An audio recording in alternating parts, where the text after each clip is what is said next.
La administración del presidente de Estados Unidos, Joe Biden, anunció que ampliará el suministro limitado de la vacuna contra la viruela del mono al inyectarla en la capa superior de la piel en lugar de la grasa subyacente, lo que requiere una cantidad más pequeña, la quinta parte de la dosis. Los resultados de este estudio demostraron que la administración intradérmica produjo una respuesta inmunitaria similar a la administración subcutánea, lo que significa que los individuos de ambos grupos respondieron a la vacunación de manera similar. El anuncio responde en parte a los reclamos de medidas más urgentes para proteger a las personas en riesgo de contraer la enfermedad. La Casa Blanca indicó que esta estrategia aumentará 5 veces la dosis disponible. Quedan un poco más de 400,000 dosis, solo que esta nueva estrategia multiplicaría eso por 5, lo que significa que ahora hasta 2 millones de dosis están disponibles para ser utilizadas. Según los CDC, el brote de viruela del mono ya ha infectado a casi 9.500 personas en los Estados Unidos, con un aumento significativo en las últimas 2 semanas. Hoy hemos puesto a disposición más de 1.100.000 dosis de vacunas en todo el país y hemos entregado más de 620.000 de esas dosis. También hemos implementado más de 15.000 cursos del tratamiento TPOXX y hemos aumentado la capacidad del país para administrar pruebas semanales a unas 80.000. Si bien ciertas poblaciones tienen más probabilidad de contraer la viruela del mono, las personas con un sistema inmune debilitado, los ancianos, los niños pequeños y las mujeres embarazadas están en mayor riesgo. Divalicet Cash, de La Voz de América para Telearuba. ¿Qué tal, amigos? Nosotros les informamos desde el suroeste de Guayaquil, en el sector del Cristo del Consuelo, donde se registró este atentado explosivo la madrugada de ayer en esta populosa zona conocida como la calle 8, acá en el suroeste del puerto principal. Mencionarles que este condenable atentado dejó 5 personas fallecidas, otras 17 heridas en condición grave, la mayoría de ellas también un niño entre los afectados. De los fallecidos tenemos conocimiento, son 3 varones y 2 mujeres.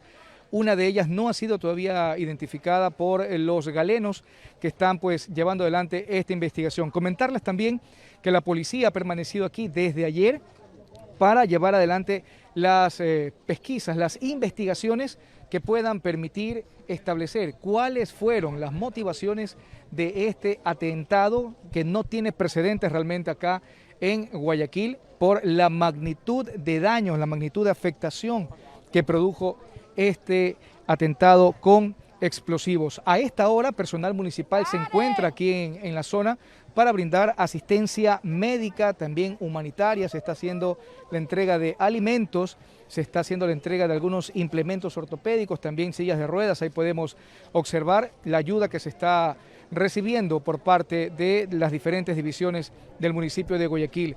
La policía continúa también con las investigaciones, se están haciendo el análisis de grabaciones de las cámaras de vigilancia de toda esta zona para tratar de identificar a los autores de este ataque que de momento se conoce, habrían sido 2 sujetos que llegaron en una motocicleta y lanzaron un saco, una bolsa con pentolita, es lo que en las últimas horas explicó la policía que sería el explosivo utilizado en este atentado.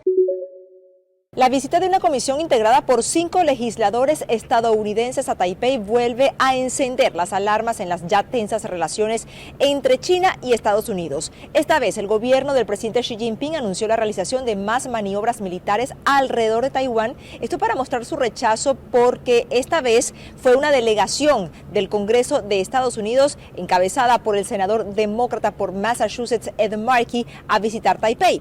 Los detalles que se conocen hasta el momento son: primero, que se trata de un viaje de 2 días. Segundo, que no fue anunciado en la agenda de los legisladores. Y tercero, que tiene como objetivo reafirmar, según ellos, el apoyo de Estados Unidos a Taiwán y fomentar la estabilidad y la paz en la isla.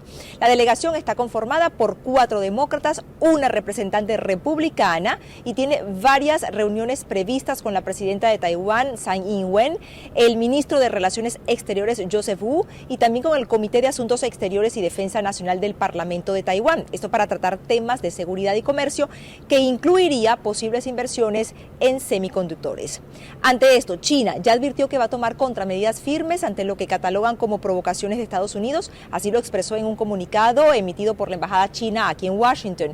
En la cuenta oficial de Twitter, el portavoz de la embajada señaló además que China se opone categóricamente a cualquier tipo de vínculo oficial entre Estados Unidos y Taiwán, por lo que esta visita de la delegación del Congreso de Estados Unidos es tomada como una prueba, según ellos, de que Washington no quiere ver estabilidad a lo largo del estrecho de Taiwán y no hace ningún esfuerzo por evitar la confrontación.